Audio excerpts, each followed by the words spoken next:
A paz do Senhor, povo de Deus. Estamos aqui para mais um Compartilhando Conhecimento. E o texto que a gente deixa para a meditação dos irmãos é o que está escrito na segunda epístola do apóstolo Pedro, capítulo 3, verso 18, que diz: crescei na graça e no conhecimento do nosso Senhor Jesus Cristo. A Ele, pois a glória, não só hoje, mas no dia eterno. E para começar o Compartilhando o Conhecimento, eu já queria aqui perguntar, irmão Rafael, o que mais chama a tua atenção na liderança de Jesus? Opa, pergunta interessante. Eu quero desejar a todos a paz e a graça de Deus que está em Cristo Jesus. Que Deus abençoe a todos. E essa pergunta que o meu amigo irmão Breno fez para mim é uma pergunta muito interessante, muito coerente, contundente e atual. O que mais me chama a atenção na liderança de Jesus?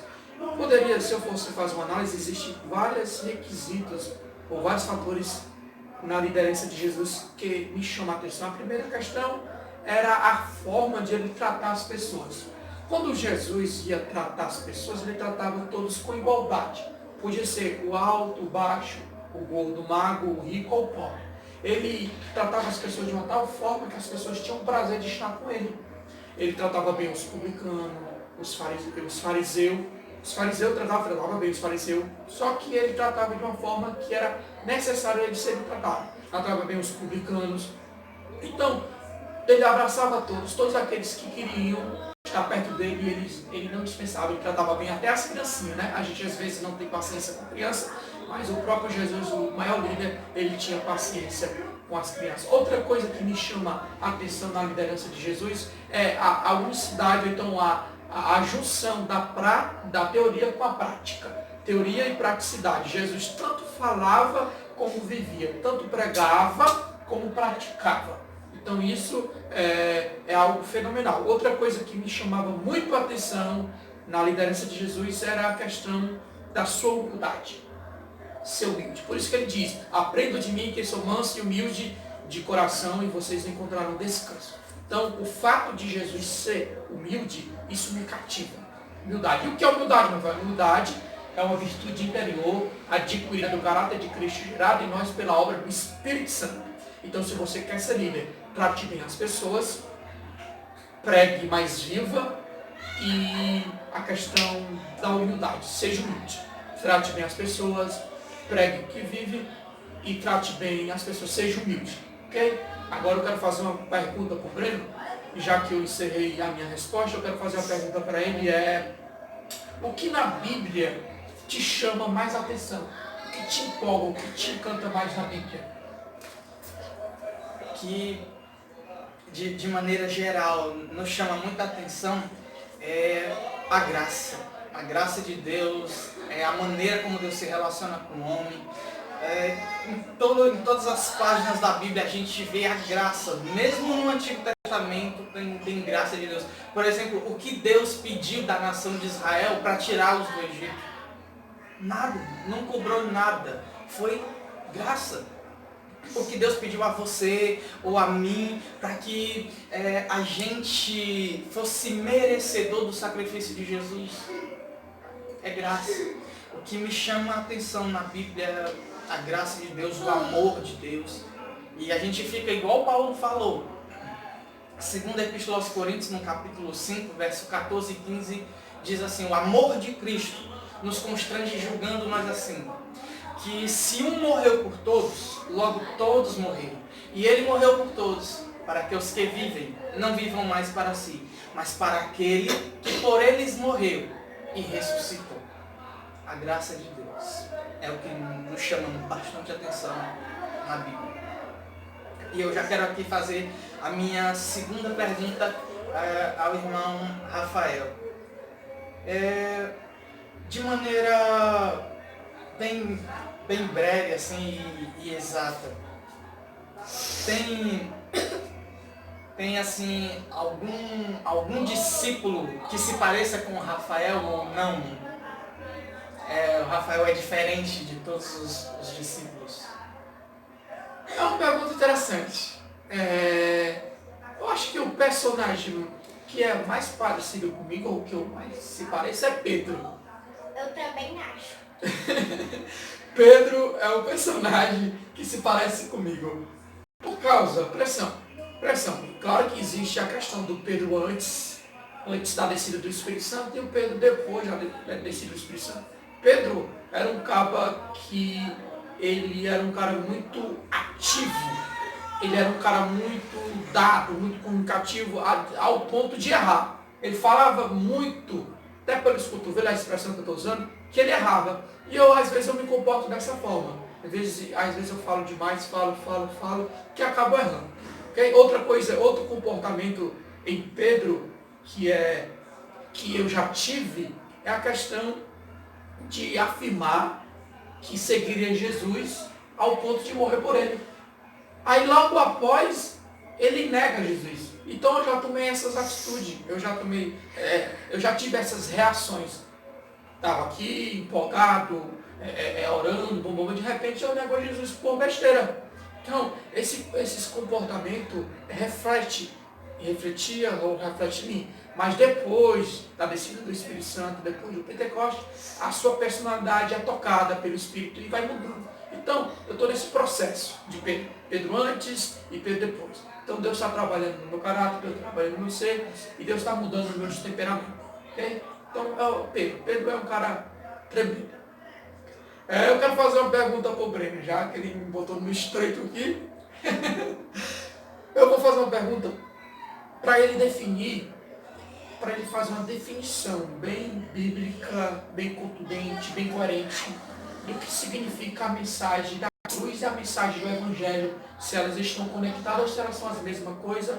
Você vai dar o seu parecer. A mensagem do Evangelho com a mensagem da cruz. As duas estão totalmente interligadas. A princípio vai chegar a mensagem do Evangelho. Jesus vem com a mensagem do Evangelho, mas anunciando que o final é a cruz. Não o final, mas a cruz é o interlúdio, é o intermédio do Evangelho da Bíblia com o reino de Deus. Se alguém quiser vir após mim, negue-se a si mesmo, tome a sua cruz e siga. A mensagem do Evangelho e a mensagem da cruz, elas estão conectadas. Só que tem algo que diferencia um pouco, que a mensagem do Evangelho é a mensagem das boas novas. É a mensagem de que é chegado algo novo, um estilo de vida diferente. E a mensagem da cruz é aquela mensagem redentora, a mensagem que tem por seu propósito as dores. Mas tem algo que é interessante na mensagem da cruz. É que a cruz fica e Jesus sobe. Vai ser do mesmo jeito com a gente. Nós tomamos a nossa cruz, mas ela vai ficar e nós iremos subir. De maneira geral, seria esse interlúdio entre a mensagem do Evangelho e a mensagem da cruz. É verdade. A mensagem do Evangelho, a mensagem da cruz, deveria fazer parte sempre dos nossos sermões, sempre das nossas pregações. Evangelho centrado na cruz, a cruz centrada no Evangelho, um Evangelho cristocêntrico. Seria mais eficaz, mais eficiente. E é a mensagem, na minha concepção, que agrada o coração de Deus. É a mensagem que está no seu coração, que é essa que foi abordada agora. Se o Breno tiver alguma pergunta para me fazer, estou aqui para tentar, na coerência dos meus pensamentos, responder. Com certeza tem uma outra pergunta e a gente sempre tem essa coisa de reflexão do que muda quando a pessoa está antes da graça e depois da graça, né? Antes de Jesus e depois que Jesus passa a fazer parte da sua vida. E o que mudou na vida do Rafael depois que ele conheceu a Jesus, assim, teve um encontro com Deus? Uma pergunta muito boa e coerente. O que mudou em mim? Primeiramente, o que mudou em mim foi o vazio preenchido. Eu tentava preencher o meu vazio com muitas coisas. Quando Cristo veio, essa solidão que eu tinha dentro do meu peito, dentro do meu coração, foi preenchido pela sua presença. Então eu tinha várias amizades, eu tinha vários amigos, digamos assim, eu tinha muitos objetivos, mas eu andava vazio. Era um preenchimento momentâneo, digamos assim. Mas quando Cristo veio, eu comecei a sentir de fato um preenchimento verdadeiro em mim. Outra coisa que mudou em mim quando Cristo quis aprover Ele na eternidade, me querer, que eu não vejo nada em mim de bom, mas a graça de Deus se manifestou a minha pessoa, foi os meus objetivos, os meus ideais. Porque os meus ideais eram ser rico.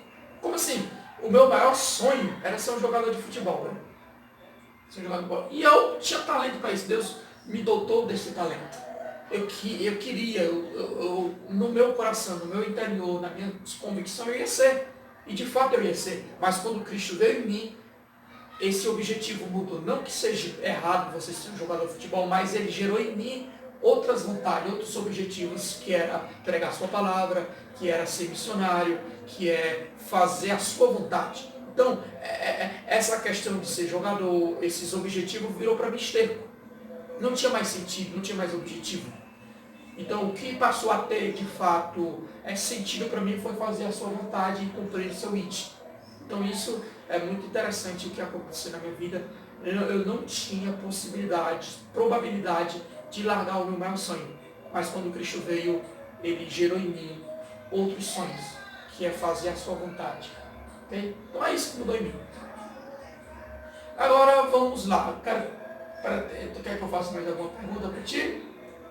Fica à vontade. Fica à vontade, né? Compartilhando conhecimento. Agora vamos lá. Bom, Breno, a pergunta é bem simples. Se existe na vida dos discípulos, se existe alguém entre os discípulos ou alguém entre os apóstolos que te cativa, que tu pensa assim, esse cara, se um dia eu conseguisse ser assim, seria bom. Se existe algum discípulo, algum apóstolo que te cativa, que esse pode ser um exemplo.